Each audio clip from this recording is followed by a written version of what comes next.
इस फिल्म की शुरुआत में हमें काफी सारे हॉन्टेड हाउसेस में से एक हॉन्टेड हाउस को दिखाया जाता है, जहां पर लोगों को एंटरटेनमेंट के रूप में डर का फील कराने के लिए काफी सारे फेक गोस्ट के मास्क लोगों ने पहन रखे हुए थे। वहीं पर हम एक लेडी को भी देखते हैं जो कि बाकी लोगों की तरह यहाँ पर एंजॉय करने आई थी। वहीं पर हम एक ऐसे शख्स को देखते हैं जिसने अपने फेस पर काफी अजीब सा मास्क लगाया हुआ था, लेकिन वो लेडी उससे बिल्कुल भी नहीं डरती है और वो उसे भी बस एक मजाक के रूप में लेती है, जैसा कि उसने बाकी लोगों को लिया होता है। ये देखकर वो उसके इस बर्ताव से काफी ज्यादा गुस्सा होता है और वो उस पर नाइफ से कई बार स्टैप करके उसे मार डालता है। इसके बाद ये सीन यहाँ पर कट होकर कुछ बच्चों की तरफ शिफ्ट हो जाता है। वो सब के सब कॉलेज के स्टूडेंट्स थे अब, क्योंकि आज कॉलेज में उनका लास्ट दिन होता है।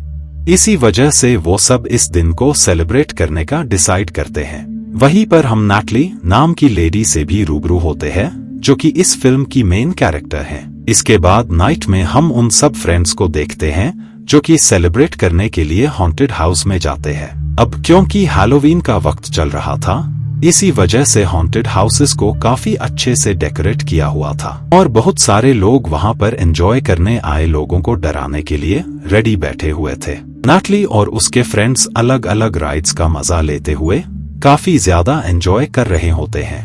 नैटली भी अपने मेल फ्रेंड के साथ क्वालिटी टाइम स्पेंड कर रही होती है। उसी हॉन्टेड हाउस में हम उस क्रीपी से मास्क पहने हुए शख्स को भी नोटिस करते हैं जो कि पिछली बार की तरह इस बार दोबारा से हॉन्टेड हाउस में लोगों का बड़ी बेरहमी से कत्ल करने आया होता है। क्रीपी सी मास्क वाला वो शख्स अपने शिकार की सर्च कर रहा होता है। तब वो सडनली वे में एक लड़की से टकरा जाता है। तब वो लड़की उसके अजीब से मास्क पर कमेंट करके उसका मजाक उड़ाती है, जिसके बाद वहां से चली जाती है। तब उसकी बातें सुनकर उस शख्स को काफी ज्यादा गुस्सा आता है और वो नाइफ लेकर उसी की तरफ बढ़ने लगता है। इधर वो लोग हॉन्टेड हाउस में काफी ज्यादा एंजॉय कर रहे होते हैं। वहां पर इतने क्रीपी मास्क लगाए लोग होते हैं कि इससे उनके कुछ फ्रेंड्स तो डर ही जाते हैं। कुछ पलों बाद वहां पर एक लेडी आती है जो कि उन लोगों से हेल्प मांग रही थी कि वो उसे उस क्रीपी मास्क वाले शख्स से बचा ले, और इतना बोलकर वो पर्दे के पीछे छिप जाती हैं।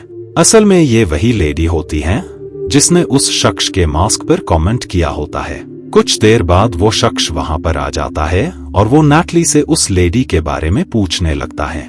अब क्योंकि नैटली को ये सब कुछ बस एक प्रैंक ही लग रहा था, इसी वजह से वो उस शख्स को उस लेडी की लोकेशन के बारे में बता देती है। इसी वजह से वो क्रीपी सी मास्क वाला शख्स उसे पकड़ लेता है और वो उसे नाइफ से स्टैप कर उसे मार डालता है। इस दौरान वो लेडी उसे सेव करने की काफी ज्यादा मिन्नतें करती है, लेकिन उनमें से कोई भी उसकी हेल्प नहीं करता है, क्योंकि उन सबको यही लग रहा था कि ये सब हॉन्टेड हाउस में ही ऑर्गेनाइज एक शो है जिसे सिर्फ लोगों को डराने के पर्पस से ही परफॉर्म किया जा रहा है। नैटली की फ्रेंड्स को ये सब कुछ बस एक मजाक ही लग रहा होता है, लेकिन नैटली को अब शक होने लगा था कि ये जो कुछ भी हो रहा है वो रियल है। इसी वजह से वो अपने फ्रेंड्स को समझाने की काफी ज्यादा कोशिश करती है, लेकिन उसकी फ्रेंड्स इस बार उसे इग्नोर मार देती हैं। इसी वजह से जब वो आगे बढ़ रही होती हैं, तब उसे वहां पर वही मास्क मैन नजर आता है। इसे नैटली दोबारा से देखकर काफी ज्यादा घबरा जाती है, क्योंकि उस लेडी का कत्ल करने के बाद अब वो मास्क मैन इन लोगों के पीछे पड़ गया होता है। उसी दौरान ही उसकी फ्रेंड्स वापस से आकर उसे ले जाती हैं। बाद में नैटली अपना मूड सही करने के लिए हॉन्टेड हाउस में लगे काफी सारे गेम्स को खेलने लगती है, और इसके बाद वो और उसका फ्रेंड दूसरी प्लेस पर जाकर क्वालिटी टाइम स्पेंड करने लगते हैं। इसी दौरान वो अपनी फोटोज भी खिंचवाते हैं, लेकिन इससे पहले कि वो अपनी खिंचवाई हुई फोटोज को ले पाती, उससे पहले ही वो किलर आकर उन फोटोज को लेकर वहां से निकल जाता है। ये चीज नैटली की फ्रेंड भी नोटिस कर लेती है। इसी वजह से वो उससे फोटोज वापस लाने के लिए उसे काफी ज्यादा आवाजें भी लगाती है, लेकिन तब तक वो किलर वहां से जा चुका था। अब नैटली की फ्रेंड बिल्कुल अकेली होती है। तब उसी दौरान ही उसका फ्रेंड अचानक से वहां आकर उसे डरा देता है और वो उससे यहाँ पर अकेले आने की वजह पूछता है, जिस पर वो उसे सारी बातें राब्ता कर देती हैं। लेकिन अब क्योंकि किलर उन्हें कहीं भी नजर नहीं आ रहा था, इसी वजह से वो लोग वापस से एंजॉय करने के लिए जाने लगते हैं और इस बार वो हॉन्टेड राइड को चूज करते हैं। लेकिन जैसे ही राइड शुरू होने वाली होती है उसी दौरान ही वहां पर वो मास्क वाला शख्स आ जाता है, लेकिन वो उन्हें कोई भी नुकसान नहीं पहुंचाता है क्योंकि वो किलर नहीं था, बल्कि वो तो इसी हॉन्टेड हाउस में मास्क पहना हुआ एम्प्लॉय होता है। कुछ देर बाद उसके जैसे और भी मास्क वाले शख्स आ जाते हैं, जिससे अब ये बात इन्हें कंफर्म हो जाती है कि ये सब लोग फेक हैं। राइड के बाद नैटली का फ्रेंड जब उसके लिए टॉय लेने जाता है तब दौरान में ही किलर उसे मार डालता है। नैटली और बाकी फ्रेंड्स अपने उसी फ्रेंड का वेट कर रहे होते हैं, तभी अजीब सा शख्स आकर उसकी शर्ट में वोमिटिंग कर देता है। इस वजह से वो वॉशरूम में उसे साफ करने जाती हैं। तब इतनी ही देर में किलर भी वहां पर आ जाता है, जो कि उस पर अटैक करने वाला था, लेकिन वक्त रहते वो बाहर आ जाती है, जिसके बाद वो एक गार्ड और अपनी फ्रेंड को लेकर वहां पर जाती हैं। लेकिन काफी फाइंड करने के बावजूद भी उन्हें वहां पर कोई भी नजर नहीं आता है। खैर, इसके बाद नैटली की फ्रेंड एक गेम में हिस्सा लेती है जहां पर वो लोग उसे बांधकर नेक को उसकी बॉडी से अलग करने वाले थे। तब नैटली की नजर उस शख्स के शूज पर पड़ती है, जिससे वो समझ जाती है कि असल में वो कोई और नहीं बल्कि वो किलर है, जो कि प्रैंक के बहाने सचमुच ही उसकी फ्रेंड को मारने वाला है। इसी वजह से वो उसे रोकने लगती है। इतनी ही देर में नैटली की फ्रेंड भी खुद को आजाद कर लेती है, क्योंकि उसे भी समझ में आ गई होती है कि ये प्रैंक नहीं है, क्योंकि वहां पर किलर ही मौजूद है, जो कि रियल में ही उसकी नेक को बॉडी से अलग करने वाला है। ये देखकर किलर उन्हें मारने आता है, लेकिन दौरान में ही उनका फ्रेंड आ जाता है, जिस वजह से किलर उसे मार देता है। बाकी लोग ये इंसिडेंट देखकर इतना ज्यादा घबरा जाते हैं कि वो पैनिक करके वहां से भागने लगते हैं।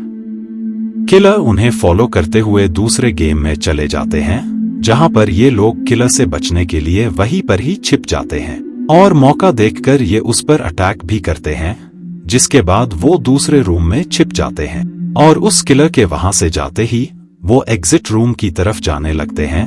लेकिन उनके लिए प्रॉब्लम की बात ये थी कि एग्जिट डोर लॉक था, जो कि किसी और ने नहीं बल्कि उसी किलर ने ही किया था। अब ये देखकर नैटली की फ्रेंड काफी ज्यादा रोने लगती है, लेकिन तब उसे नैटली समझाते हुए कहती है कि वो उससे प्रॉमिस करती है कि वो उसे कुछ भी नहीं होने देगी। इसके बाद ये दूसरे रूम में जाते हैं।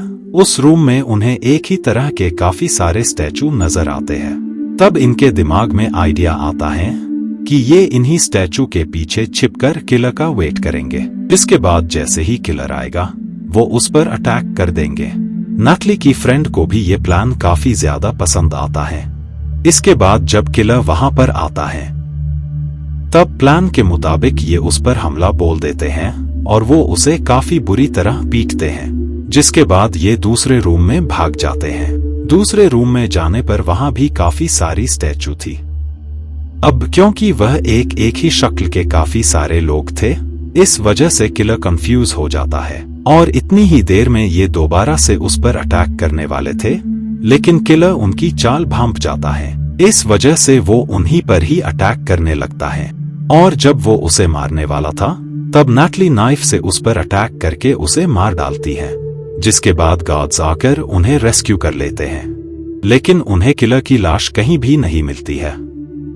मूवी के लास्ट सीन में हम किलर को देखते हैं, जो कि अपनी बेटी के साथ होता है, लेकिन उसकी रियलिटी उसकी बेटी को बिल्कुल भी पता नहीं थी कि वो एक किलर है।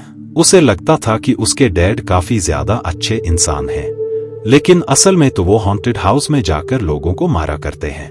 इसके साथ ही हम वहां पर काफी सारे मास्क्स को भी नोटिस करते हैं, जिससे हमें पता लगता है कि वो ये काम काफी अरसा से करता आ रहा है।